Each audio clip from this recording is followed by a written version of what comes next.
कोई कहता है मुझे ईश्वर की दर्शन हुआ है, कोई कहता है मुझे ईश्वर की प्राप्ति हुआ है, कोई कहता है मैं ईश्वर को परख चुका हूँ, पर ये सब अपने आप में संपूर्ण नहीं है। प्रयागराज महाकुंभ में भक्तों के आने का सिलसिला जारी है। 12 जनवरी से शुरू हुए और 26 फरवरी तक चलने वाले इस महाकुंभ में करीब 45 करोड़ श्रद्धालुओं के पहुंचने का अनुमान लगाया जा रहा है। लेकिन इस महाकुंभ में सबसे ज्यादा चर्चा में या तो साध्वी हर्षा रिछारिया है या फिर अभय सिंह आईआईटी वाले बाबा। इस बीच अब महाकुंभ में आईआईटी प्रोफेसर की एंट्री हो गई है। ये है शिवशंकर भट्टाचार्य, जो आईआईटी दिल्ली में प्रोफेसर रह चुके हैं, अब आध्यात्म का रास्ता अपना चुके हैं। शिवशंकर भट्टाचार्य ने विज्ञान, सनातन, यहाँ तक कि आईआईटी वाले बाबा सब पर बात की। आप जानते हैं कि इस समय आईआईटी का आध्यात्म के सिलसिले में बड़ी उसकी चर्चा हो रही है, क्योंकि एक आईआईटीएन व्यक्ति अब आध्यात्मिक दुनिया में चल पड़े हैं। लेकिन अभी जो हमारे साथ खड़े हुए हैं वो आईआईटीएन्स को पढ़ाने वालों में से एक हैं, प्रोफेसर रहे हैं आईआईटी दिल्ली में, और अब आध्यात्म ही एकमात्र रास्ता है जिसमें वो चल रहे हैं। बहुत स्वागत है आपका। नमस्कार जी। हमारे दर्शकों को अपना नाम भी बताइए। मेरा नाम शिवशंकर भट्टाचार्य है और मैं मार्ग पहुंच चुका हूं तो नहीं कह सकता हूं, पर मार्ग में चलने वालों में से एक हूं और अभी भी चले जा रहा हूं और आशा है जब तक जीवित रहूंगा चलते रहूंगा जी। तो आप प्रोफेसर रहे हैं आईआईटी में? जी, हम प्रोफेसरी किए हैं आईआईटीज में और हम पढ़ा चुके हैं छात्रों को, जो कि विधिगत शिक्षा होता है वो मैं पढ़ा चुका हूँ। तो आपके सब्जेक्ट्स क्या रहे हैं? मेरा सब्जेक्ट्स ज़्यादातर power generation, turbines related, production of power बाइन्स फ्रॉम टर्बाइन्स, वो सब चीज़ों में मैंने पढ़ा। Electric and electricity wing of engineering. जी जी जी जी हाँ? जी जी जी। तो ये इंजीनियरिंग खास तौर से क्या हम अभी आजकल आप जानते हैं कि एक बाबा हैं जो कि आईआईटी से पढ़े हुए हैं जी अभय जी, और अब आध्यात्मिक की दुनिया में वो आ गए हैं। जी लोग ये भी जानना चाहते हैं कि वो जो माइंडसेट होता है इंजीनियरिंग वाला, जहाँ 2 into 2 = 4 होता है, जहाँ चीजें बाइनरी में देखी जाती हैं, या तो होती हैं या नहीं होती हैं, इस तरह की दुनिया से आने वाला जो व्यक्ति होता है वो आध्यात्म की दुनिया, जहाँ चीजें होती भी हैं और नहीं भी होती हैं, इस दुनिया में कैसे वो अपने आप को फिट कर पाता है? सबसे पहले एक सुधार करना चाहूंगा आपके बातों पे। इंजीनियरिंग हो या चाहे कोई भी साइंस हो, कोई भी साइंस इंक्लूडिंग एस्ट्रोनॉमी, हर जगह 2+2 4 नहीं होता है। अच्छा।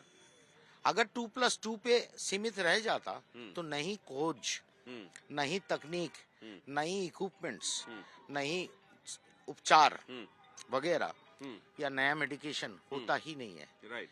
It is the discovery of the unknown which creates No, science. so what you are saying is science is not thus far, no further. There is always... Science is just like a path which a person follows, like many other people follow different paths. Same way, spirituality is also a path which somebody follows, जो कि शायद दूसरे लोग वो follow नहीं करते। So you find this spiritualism also to be a science? Definitely yes. Spiritualism in itself, जब roots को देखा जाए यानी कि जड़ को देखा जाए, तो जड़ जहाँ था साइंस की जड़ भी वही है। और वो क्या है? वो है एनालिटिक्स, यानी कि analytical discussions and notations and discourses and debates. So whether it is science और it is spiritualism, the path is different but the process remains the same. So engineering is just an extension of science. Same way, spirituality is also an extension of science.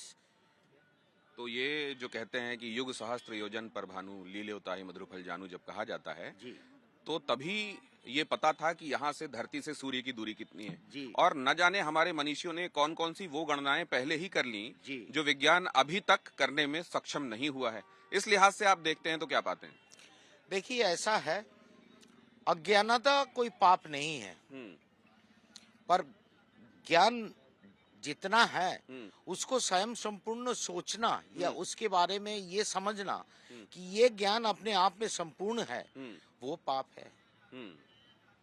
कोई कहता है मुझे ईश्वर की दर्शन हुआ है, कोई कहता है मुझे ईश्वर की प्राप्ति हुआ है, कोई कहता है मैं ईश्वर को परख चुका हूँ, पर ये सब अपने आप में संपूर्ण नहीं है। एक आईआईटी के प्रोफेसर कैसे आध्यात्म की तरफ आए, क्यों ये कदम उठाया, खुद उन्हीं से जानिए। तो प्रोफेसर भट्टाचार्य जी, मुझे प्रोफेसर मत कहिए। नहीं, मैं जानना चाहता हूँ मैं प्रोफेसर शिक्षक भट्टाचार्य जो हैं वो कब उन्होंने ये तय किया, क्या पूजा पाठ आपके घर में शुरू से होता रहा और क्या वो रिचुअल्स पहले से आप उनको फॉलो करते रहे जो आखिरकार आध्यात्म की मंजिल की तरफ ले जाती? जी, इसके विषय में बताना चाहूंगा। हमारा 7 पीढ़ी पहले से ही 7 पीढ़ी पहले से ही माता की साधना में, माता की पूजा में, हमारी घर में तो ये ब्राह्मण की टोल चलता था। माता महाकाली की पूजा? जी जी। ब्राह्मण की टोल चलता था और ब्राह्मण की टोल चलने के नाते हमारे पूर्वज जो थे वो सारी ज्ञानी पंडित थे और वंशधारा के अनुकूल मैंने भी पूजा पाठ से अपनी जिंदगी शुरू किया था। पर ये हमारी प्रोफेसर होने के बाद की बात नहीं है। जब मैं 8 साल के थे तब से था। तब तो वहाँ वो बीज पड़ गया जो बाद में प्रस्फुटित हुआ, पल्लवित हुआ। लेकिन आपने फिर ये तय कब किया कि अब जिस दुनिया में आप हैं उसको अब नमस्ते करना चाहिए और अब अध्यात्म की राह में चलना चाहिए? देखिए, सबसे पहली बात तो एक शोधन कर दूं, मैं उस दुनिया को नमस्ते नहीं किया है। अच्छा। उस दुनिया को मैं इज्जत करता हूं और आज भी करूंगा और आगे भी करता रहूंगा। और उस दुनिया को के बारे में भी यदि कभी बातचीत होता है मैं तब हिस्सा जरूर लेता हूं। पर मेरी मूल जो समय है वो केंद्रित हो चुका है इस वक्त आध्यात्मिक और साधना और सोच। तो परिवार है आपका? जी, मेरा एक ही पत्नी है। मैं बंगाली होने के नाते मुझे अब तक हिंदी में माहिरत हासिल नहीं हुआ क्योंकि कुछ बातें हमें भी समझ में नहीं। ये आप इसको स्लिप ऑफ टंग ही कहें तो अच्छी बात है, वरना अगर आपका पता उनके पास है तो आपको पकड़ कर ले जाएंगी कुंभ से बाहर। नहीं। एक ही कह रहे हैं। अच्छा, तो बहरहाल तो घर में आपकी पत्नी है, बच्चे हैं? जी, बच्चे हमारे सेटल्ड है विदेश में और वो अपने अपने जिंदगी जी रहे हैं। तो आप सबसे टच में हैं? जी, मैं व्यक्तिगत रूप से अपने बेटे से टच में नहीं हूँ पर बेटी से टच में हूँ और मेरी धर्मपत्नी जो है दोनों के टच में है। उनसे टच में नहीं रहने की कोई वजह? वो संपूर्ण व्यक्तिगत कारण है, उस पे मैं ज्यादा चर्चा। ठीक है, वो अध्यात्म से जुड़ा हुआ नहीं है। मतलब आपने कोई ऐसा नहीं है कि आपने अपने परिवार में कुछ लोगों को त्यागा है या परिवार को त्यागा? ना मैं आज तक त्यागा, ना मैं कभी त्यागूंगा। क्योंकि अच्छा, ये बताइए, अभी कुछ मेरे ख्याल से 1-1.5 साल पहले भी मिले थे। तो संसार में रहते हुए आदमी जी, डे टू डे लाइफ की जो ग्राइंड होती है, दुनियादारी जिसको कहते हैं, उस दुनियादारी में रहते हुए क्या वो आध्यात्मिक रह सकता है? संपूर्ण रूप से।